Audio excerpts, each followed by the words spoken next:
સમાચાર સવારમાં આપનું સ્વાગત છે।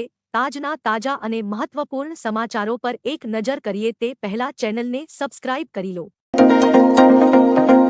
રાજ્યના 53 તાલુકામાં ભારે વરસાદ। હવામાન વિભાગની ભારે વરસાદની આગાહી વચ્ચે ગઈકાલે રાજ્યમાં 4 વાગ્યા સુધીમાં 53 તાલુકામાં વરસાદ નોંધાયો છે, જેમાં સૌથી વધુ વરસાદ દ્વારકામાં 5.35 ઇંચ નોંધાયો છે। આ સાથે કલ્યાણપુરમાં 5 ઇંચ, માંગરોળમાં 3.74 ઇંચ, ઉમરગામમાં 2.5 ઇંચ અને માંડવીમાં 1.69 ઇંચ વરસાદ નોંધાયો છે। માળિયાહાટીના 1.5 ઇંચ, જામજોધપુરમાં 1.5 ઇંચ, નખત્રાણા અને વાપીમાં પણ 1.25 ઇંચ વરસાદ નોંધાયો છે। 25 ઓગસ્ટ સુધી રાજ્ય પર ભારેથી અતિભારે સંકટ। હવામાન વિભાગ દ્વારા 20 ઓગસ્ટના રોજ અમરેલી, ભાવનગર, સુરત, નવસારી તથા વલસાડ જિલ્લામાં તેમજ 21 ઓગસ્ટના રોજ કચ્છ, દેવભૂમિ દ્વારકા, પોરબંદર તથા જૂનાગઢ જિલ્લામાં અતિભારે વરસાદની આગાહી કરવામાં આવી છે, જે કારણે આ જિલ્લા માટે રેડ એલર્ટ જાહેર કરવામાં આવ્યું છે। આ ઉપરાંત આગામી 25 ઓગસ્ટ સુધી સમગ્ર રાજ્યમાં મધ્યમથી ભારે વરસાદની આગાહી કરવામાં આવી છે। આરોગ્ય વિભાગે 700 કિલો અખાદ્ય જથ્થાનો નાશ કર્યો। રાજકોટના લોકમેળામાં આરોગ્ય વિભાગે કડક કાર્યવાહી કરી 5 દિવસમાં 700 કિલોથી વધુ અખાદ્ય ખોરાકનો નાશ કર્યો છે। બટેટા, બરફ, ચટણી, વાસી ઢોકળા, ખીર, ખીચા અને કલરયુક્ત ખોરાકનો નાશ કરાયો છે। વધુ વખત વપરાયેલા તેલના ઉપયોગ સામે પગલાં લેવાયા। 40 થી વધુ ખાણીપીણીના વેપારીઓને નોટિસ ફટકારવામાં આવી। લોકોના આરોગ્ય સાથે ચેડા કરનાર વેપારીઓ સામે આરોગ્ય વિભાગે દરોડા પાડ્યા હતા।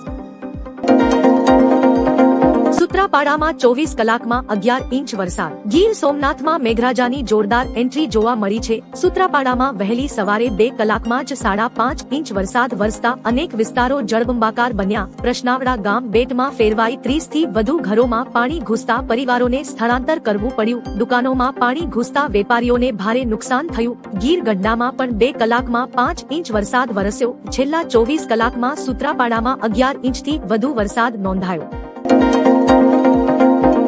પીએમ મોદીના નેહરુ પર પ્રહાર પહેલા દેશ પછી પાણીના ભાગલા। પીએમ મોદીએ એનડીએની સંસદીય દળની બેઠકમાં ફરી એકવાર પંડિત જવાહરલાલ નેહરુ પર પ્રહારો કર્યા છે। તેમણે સિંધુ જળ સંધિનો ઉલ્લેખ કરતા કહ્યું કે પંડિત નેહરુએ પહેલા દેશના ભાગલા પાડ્યા અને પછી પાણીના। તેમણે 80% પાણી પાકિસ્તાનને સોંપી દીધું। આ સંધિ ખેડૂત વિરોધી હતી અને તેનાથી કોઈ લાભ થયો નથી।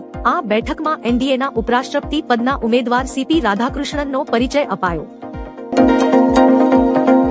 પરેશ ગોસ્વામી અને અંબાલાલ પટેલની હવામાન આગાહી। હવામાન શાસ્ત્રી પરેશ ગોસ્વામી દ્વારા રાજ્યમાં ભારે વરસાદની આગાહી કરવામાં આવી છે। બંગાળની ખાડીમાં સર્જાયેલી સિસ્ટમ હાલ સાયક્લોનિક સર્ક્યુલેશનના સ્વરૂપમાં છે, જે મહારાષ્ટ્રના કાંઠે પહોંચીને મજબૂત બનશે, જે કારણે રાજ્યમાં ભારે વરસાદ થશે। રાજ્યમાં દક્ષિણ ગુજરાત અને સૌરાષ્ટ્રમાં 10 ઇંચ તો ઉત્તર અને મધ્ય ગુજરાતમાં 6 ઇંચ સુધી વરસાદ થાય તેવી શક્યતા છે। હવામાન નિષ્ણાત અંબાલાલ પટેલે આગાહી કરી છે કે 23 થી 25 ઓગસ્ટ દરમિયાન મધ્ય ગુજરાતમાં ભારે વરસાદને કારણે નદીઓમાં પૂર જેવી સ્થિતિ સર્જાઈ શકે છે। તેમની આગાહી મુજબ પર્યુષણ અને ગણેશ ચતુર્થી દરમિયાન વરસાદી ઝાપટા તેમજ ભારે વરસાદ રહી શકે છે। ચીન ભારતને ખાતર અને રેર અર્થ મેટલ આપશે। ચીન હવે ભારતને ખાતર, રેર અર્થ મેટલ અને ટનલ બોરિંગ મશીનની સપ્લાય કરશે। ચીનના વિદેશ મંત્રી વાંગ યીએ તાજેતરના ભારતના પ્રવાસ દરમિયાન વિદેશ મંત્રી ડોક્ટર એસ જયશંકરને આ ખાતરી આપી। વાંગ યીએ કહ્યું કે વિશ્વના 2 સૌથી મોટા વિકાસશીલ દેશો તરીકે ભારત અને ચીને પરસ્પર સહયોગ કરવો જરૂરી છે। ચીને જુલાઈમાં આ વસ્તુઓની નિકાસ પર મૂક્યો હતો।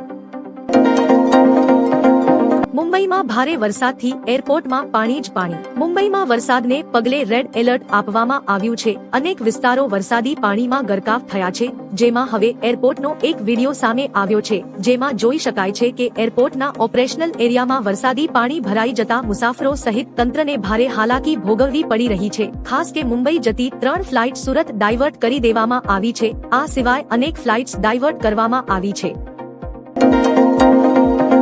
ટ્રમ્પના ટેરિફ યુદ્ધ વચ્ચે ચીનના 3 વચન। ભારત પ્રવાસે આવેલા ચીનના વિદેશ મંત્રી વાંગ યીએ ભારતની 3 મોટી સમસ્યાઓનો ઉકેલ લાવવાનો વિશ્વાસ આપ્યો છે। તેમણે ખાતર, રેર અર્થ મિનરલ્સ અને ટનલ બોરિંગ મશીનો અંગે મદદ કરવાની ખાતરી આપી। આ મુલાકાત દરમિયાન વિદેશ મંત્રી એસ જયશંકરે સ્પષ્ટ કર્યું કે ભારત ચીન સંબંધોમાં સુધારા માટે સરહદ પર શાંતિ જરૂરી છે। બંને દેશો વચ્ચે સહકાર વધે તે માટે ચર્ચા યોજાઈ હતી। દિવસ ભારેથી અતિભારે વરસાદની આગાહી થોડા વિરામ બાદ રાજ્યમાં ફરી વરસાદી માહોલ જામી રહ્યો છે। આ વચ્ચે ગત રોજ ઘણા જિલ્લામાં ભારે વરસાદ નોંધાયો છે। તાવામાં આગામી 5 દિવસ દરમિયાન રાજ્યમાં ભારેથી અતિભારે વરસાદ થાય તેવી આગાહી હવામાન વિભાગે કરી છે। રાજ્યમાં એક સાથે 5 સિસ્ટમ સક્રિય થતા આજથી 20 ઓગસ્ટ માટે ઓરેન્જ એલર્ટ જાહેર કરવામાં આવ્યું છે। જો કે 21 ઓગસ્ટ બાદ વરસાદનું જોર ઘટશે।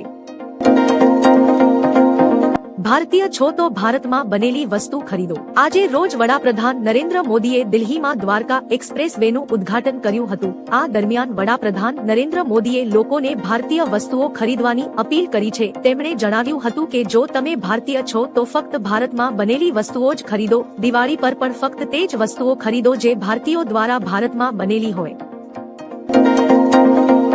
વરસાદની આગાહી વચ્ચે આ તાલુકામાં વરસાદ। રાજ્યમાં છેલ્લા 2-3 દિવસથી વરસાદ પડી રહ્યો છે। તે વચ્ચે ગઈકાલે જૂનાગઢ શહેરમાં ભારે વરસાદ નોંધાયો। ભાવનગરના ગ્રામ્ય વિસ્તારોમાં મુસળધાર વરસાદ પડ્યો। ભાવનગરના 10 તાલુકામાંથી 9 તાલુકામાં વરસાદ નોંધાયો છે। સિહોર અને મહુવા પંથકમાં 1 ઇંચ વરસાદ ખાબક્યો હતો। ગીર વિસ્તારમાં સતત ત્રીજા દિવસે વરસાદ નડી રહ્યો છે। ગીરના રબારિકા, સાળવા, પચપચિયા, ભૂંડણી અને મોટા બારમણ સહિતના વિસ્તારોમાં વરસાદ નોંધાયો છે। અરવલ્લી જિલ્લામાં વહેલી સવારે ગાજવીજ સાથે ધોધમાર વરસાદે દસ્તક દીધી હતી। મોડાસામાં 1.25 ઇંચ, માલપુર, મોર ડુંગરી, જયસિંહપુર અને રૂગનાથપુરમાં ભારે વરસાદ નોંધાયો છે। બનાસકાંઠા અને સાબરકાંઠા જિલ્લામાં વરસાદી માહોલ। ઉમરગામ તાલુકામાં સૌથી વધુ 23 મીમી વરસાદ નોંધાયો છે। વાપીમાં 16 મીમી, કપરાડામાં 14 મીમી, પારડીમાં 7 મીમી, વલસાડ અને ધર્મપુરમાં 2 મીમી વરસાદ નોંધાયો છે। 7 દિવસમાં સોગંદનામું આપો નહીંતર દેશની માફી માંગો। પ્રેસ કોન્ફરન્સમાં ચૂંટણી પંચે રાહુલ ગાંધીનું નામ લીધા વિના તેમના પર મોટો હુમલો કર્યો છે। મુખ્ય ચૂંટણી કમિશનર જ્ઞાનેશ કુમારે કહ્યું, આરોપો લગાવનારાઓએ 7 દિવસમાં સોગંદનામું આપવું પડશે। જો 7 દિવસમાં સોગંદનામું આપવામાં ન આવે તો બધા આરોપો પાયાવિહોણા છે અને દેશની માફી માંગવી પડશે। મતદારોને ગુનેગાર કહેવાનું સહન નથી। વારંવાર જૂઠાણું બોલવાથી તે સાચું થતું નથી।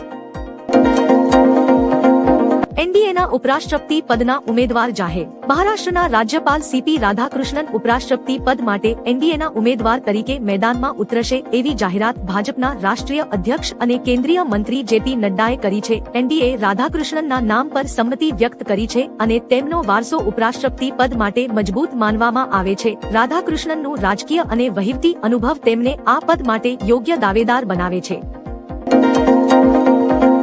અંબાલાલ પટેલે કરી આકરી આગાહી। અંબાલાલ પટેલે આગાહી કરી છે કે આગામી દિવસોમાં ગુજરાતના અનેક વિસ્તારોમાં ભારેથી અતિભારે વરસાદ પડશે। 1, 9 અને 20 ઓગસ્ટે દક્ષિણ ગુજરાતમાં વરસાદનું જોર વધશે। 2, 0 અને 21 ઓગસ્ટે અમદાવાદ, ગાંધીનગર, મહીસાગર, સાબરકાંઠા અને પંચમહાલમાં ભારે વરસાદની શક્યતા। 2, 3 થી 25 ઓગસ્ટ સુધી મધ્ય ગુજરાતમાં ભારે વરસાદથી નદીઓમાં પૂર જેવી સ્થિતિ સર્જાઈ શકે છે। ગણેશ ચતુર્થીના તહેવારો દરમિયાન વરસાદી ઝાપટા પણ પડી શકે છે। અવકાશયાત્રી શુભાંશુ શુક્લાનું ભવ્ય સ્વાગત। ભારતના અવકાશયાત્રી શુભાંશુ શુક્લા ઐતિહાસિક આંતરરાષ્ટ્રીય અવકાશ સ્ટેશન મિશન પૂર્ણ કરીને સ્વદેશ પરત ફર્યા છે। દિલ્હી એરપોર્ટ પર તેમના આગમન સમયે કેન્દ્રીય મંત્રી ડોક્ટર જીતેન્દ્ર સિંહ, દિલ્હીની મુખ્યમંત્રી રેખા ગુપ્તા અને ઇસરો અધ્યક્ષ ડોક્ટર વી નારાયણને ભવ્ય સ્વાગત કર્યું। શુભાંશુ શુક્લાની આ સફળ મિશન યાત્રા ભારતના અવકાશીય ઇતિહાસમાં મહત્વપૂર્ણ સિદ્ધિ માનવામાં આવી રહી છે। સ્વામિનારાયણ મંદિરમાં જુગારધામ ઝડપાયું। બોટાદ જિલ્લાના ગઢડા શહેરમાં જૂના સ્વામિનારાયણ મંદિરના 5મા માળે રૂમ નંબર 509માં જુગાર રમતા 6 શખ્સોને પોલીસે ઝડપી પાડ્યા હતા। આ ઘટનાથી ભક્તોમાં ચકચાર મચી ગઈ હતી। પોલીસે રૂપિયા 1.70 લાખનો મુદ્દામાલ કબજે કર્યો હતો। પોલીસે તમામ આરોપીઓ વિરુદ્ધ જુગારમાં લાગતી કલમો હેઠળ ગુનો નોંધ્યો હતો અને કાયદેસરની કાર્યવાહી હાથ ધરી હતી।